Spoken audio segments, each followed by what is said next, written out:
In the crisp fall of 2019, Emily and Tom Carter thought they'd found their forever home. A charming 1940s house in a sleepy Ohio suburb with creaky wooden floors, a wraparound porch, and a price so low it felt like a gift.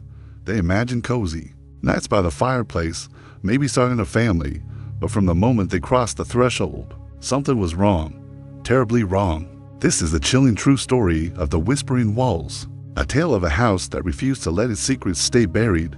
Emily noticed it first. On their second night in the house, she lay in bed, the world quiet except for strange sound whispers, soft and overlapping, like a crowd murmuring just beyond the walls. Not words she could make out, but a chorus of voices, low and urgent, seeping from the plaster. She sat up, heart pounding, straining to listen. Was it the wind, the old pipes groaning, or something else entirely?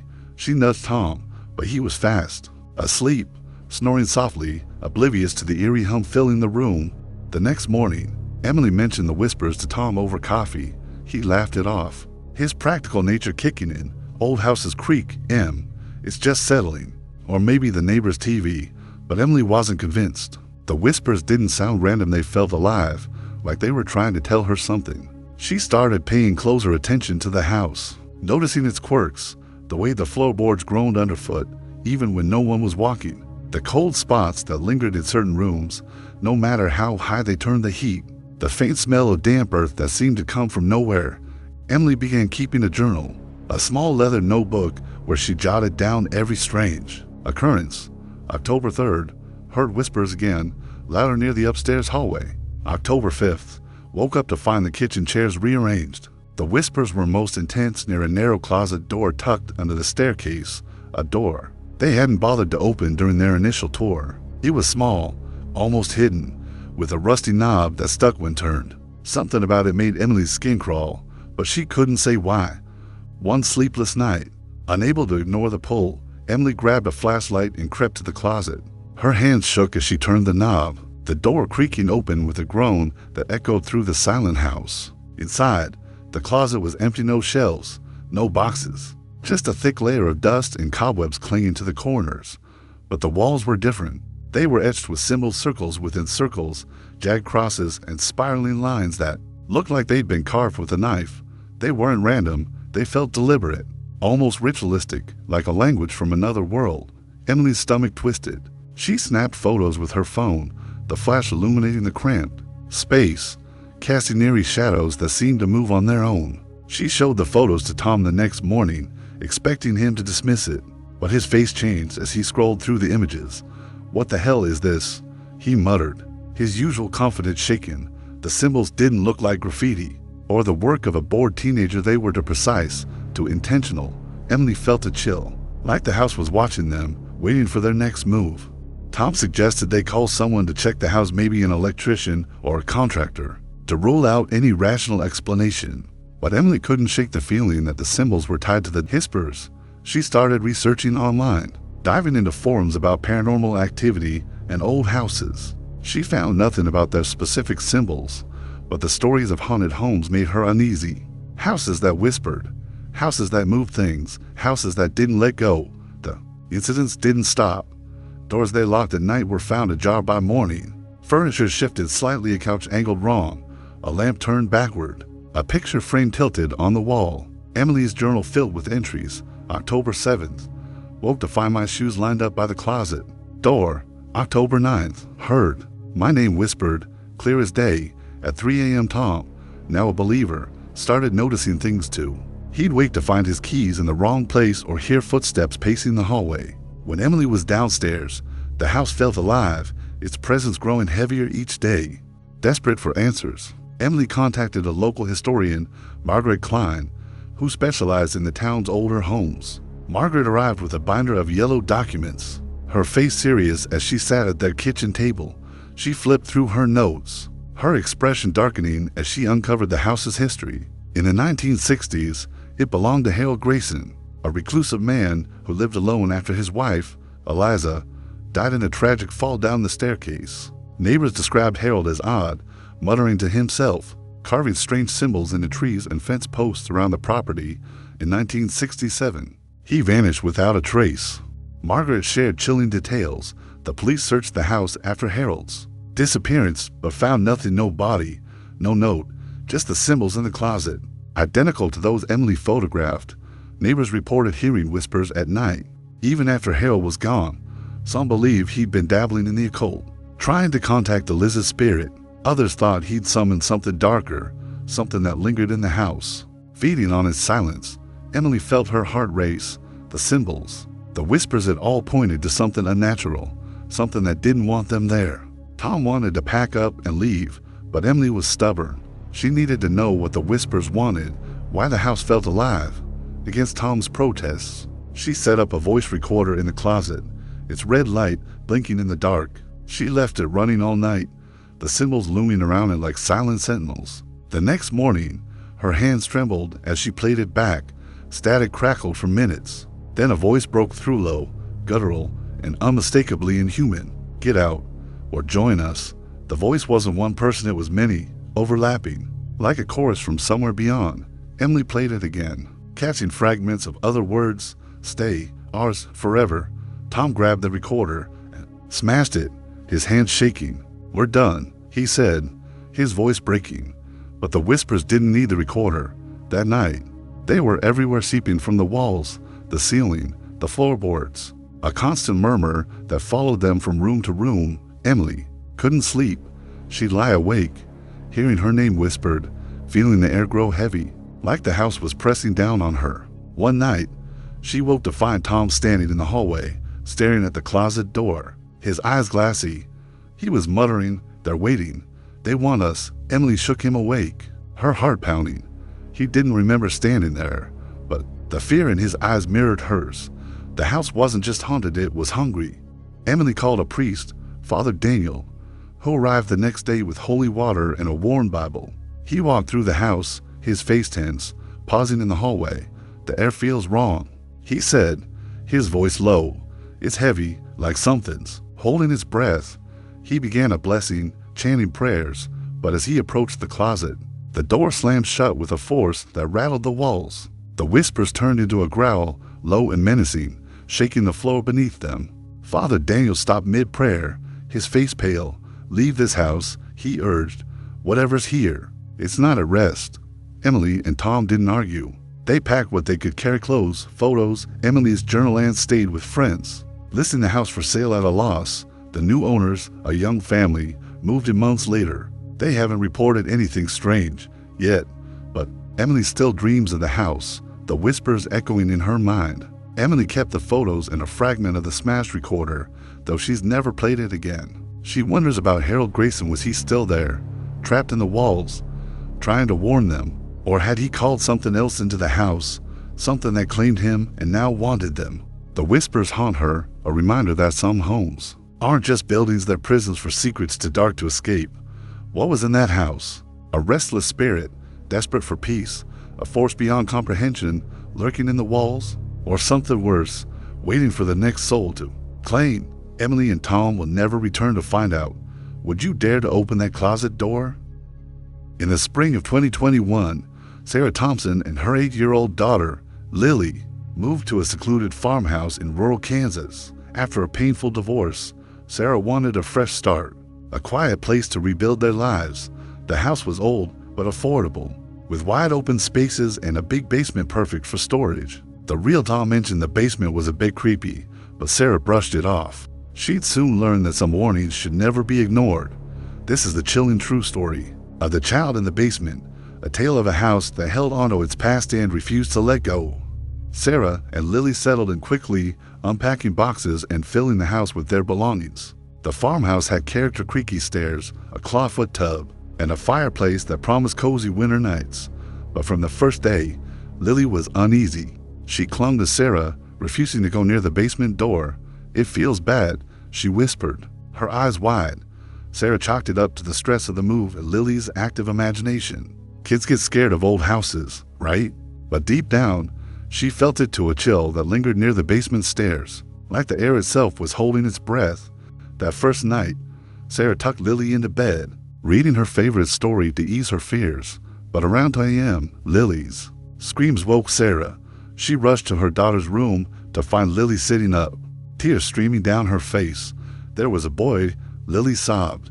He was laughing downstairs. Sarah's heart raced, but she tried to stay calm. She grabbed a flashlight and checked the house, starting with the basement. The stairs creaked under her weight, and the air grew colder with each step. The basement was cluttered rusted tools, broken furniture, a cracked mirror leaning against. The wall but empty. No boy, no laughter, just silence. Sarah told herself it was just a nightmare. But Lily's fear didn't fade. She refused to play alone, always staying close to her mom. Sarah noticed other oddities. The basement door, which she kept locked, was often unlatched by morning. A faint smell of mildew hung in the air, even though the basement was dry, and sometimes when Sarah passed the door, she'd hear a soft giggle. So faint she thought she imagined it. She started keeping a notebook, jotting down every strange occurrence, just to make sense of it. April 10th, heard a laugh from downstairs. Lily was asleep. April 12th, basement door opened again. A week later, things got worse. Lily woke Sarah again, this time whispering. He was in my room. She said a boy stood at the foot of her bed, staring at her with empty eyes. He didn't speak, just pointed at the basement door before vanishing into the shadows. Sarah's blood ran cold. She checked Lily's room. Finding nothing but an open window she swore she'd closed, she tried to reassure Lily, but her own hands trembled as she locked the bedroom door. The next day, she called a neighbor, Mrs. Helen Carter, an older woman who lived in the area for decades. Mrs. Carter's expression darkened when Sarah mentioned the boy. She hesitated, then shared a story that made Sarah's stomach drop. In the 1980s, the farmhouse belonged to the Miller family. John, Mary, and their son, Jacob, who was about Lily's age. One summer, Jacob died in a tragic accident, crushed by a tractor in the fields. The details were murky. Some said it was an accident. Others whispered it was neglect. The Millers moved away soon after, and the house sat empty for years. But locals swore they saw a small figure in the windows at night, or heard laughter from the fields. Sarah didn't believe in ghosts, but the story shook her. She started noticing more signs. Footprints appeared in the basement dust, too small to be hers or Lily's. Toys Lily left upstairs would end up downstairs, arranged in neat circles, as if someone had been playing with them. One night, Sarah caught Lily sleepwalking, standing at the basement door, muttering, "He wants to play." Sarah's heart stopped. She grabbed Lily, locked the door, and hid the key in a drawer. The incidents didn't stop. The giggles grew louder, echoing through the house at all hours. Sarah found her notebook open one morning, with a child scrawl across a blank page, "Stay with me." She burned the page, her hands trembling. But the words haunted her. She called Mrs. Carter again, who suggested a local paranormal investigator, David Reed. David had a reputation for handling troubled homes, and Sarah was desperate. He arrived with a bag of equipment, cameras, EMF meters, and a recorder ready to spend a night in the house.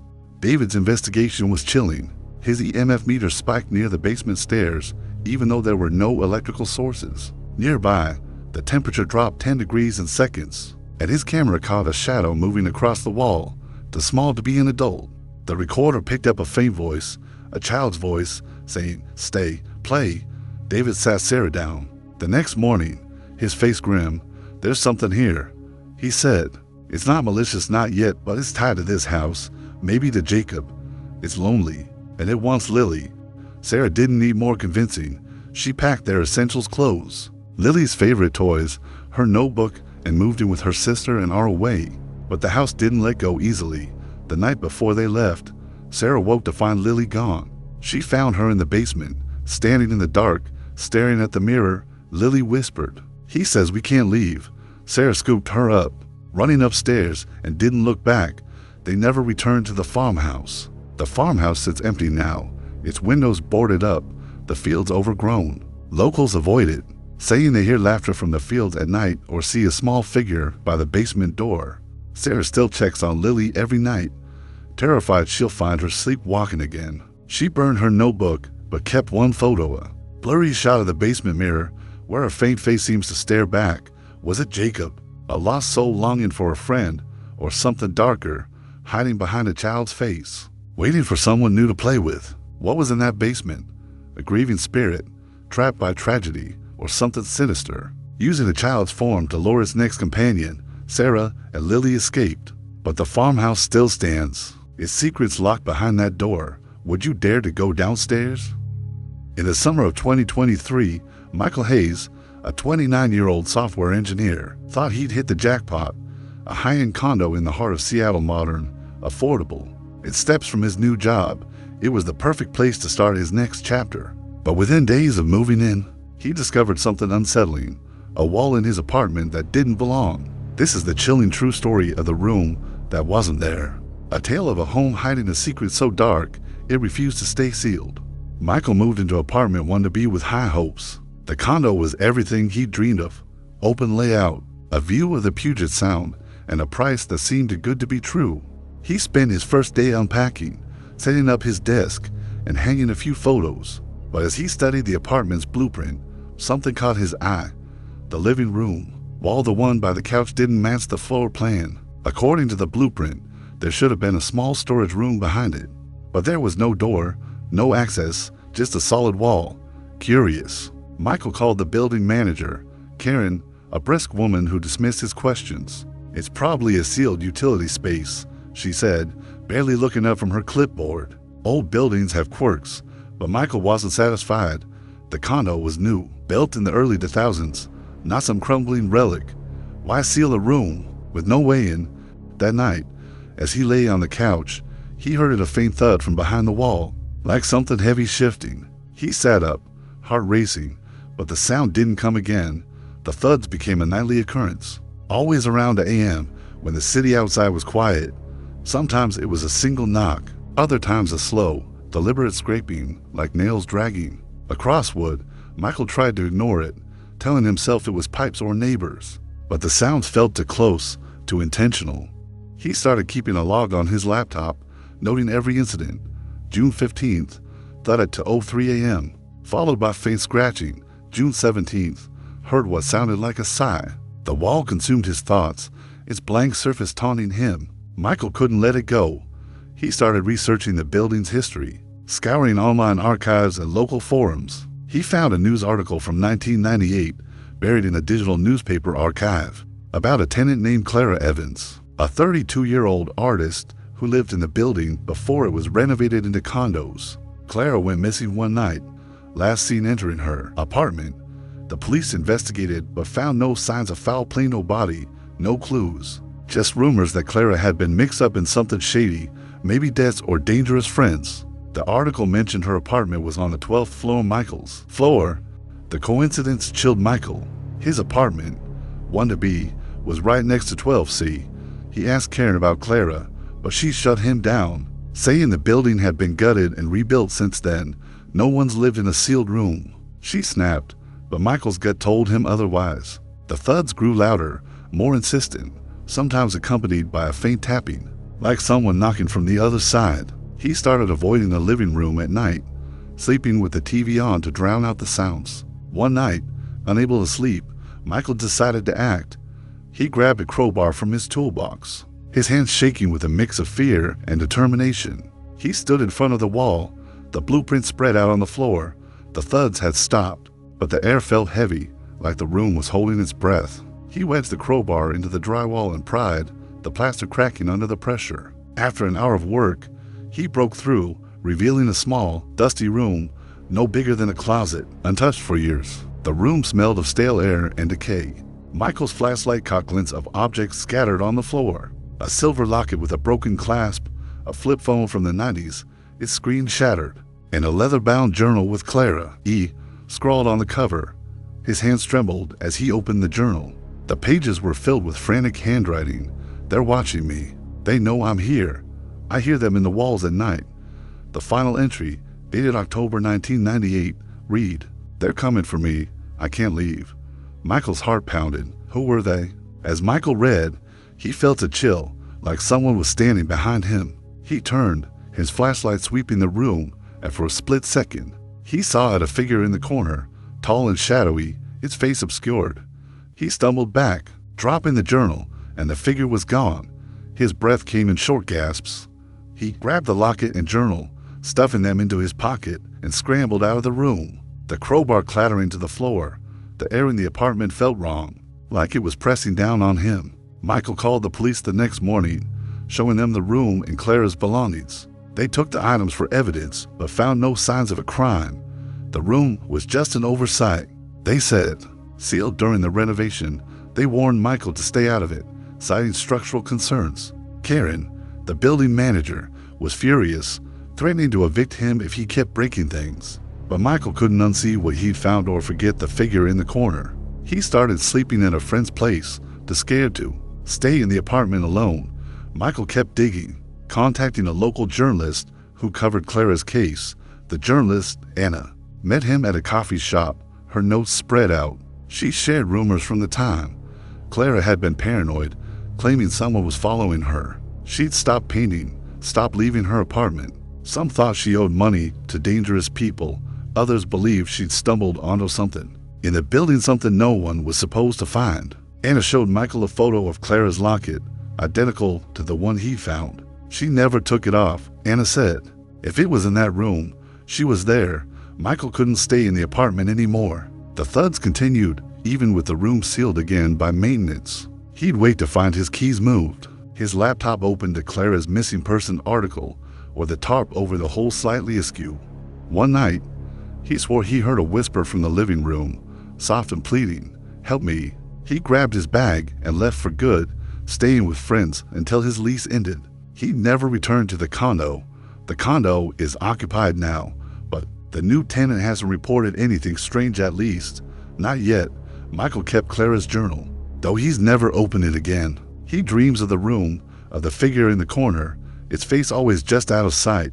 Was it Clara, trapped in some liminal space, begging for release, or something else? Something that lured her into the walls and now waits for someone new. The building stands tall, its glass facade hiding secrets no one dares uncover. What was in that room? A lost soul, desperate for freedom, or a presence darker than Michael could imagine? Sealed away, but never gone. The wall is closed now, but the condo holds its secrets tight. Would you dare to break it open?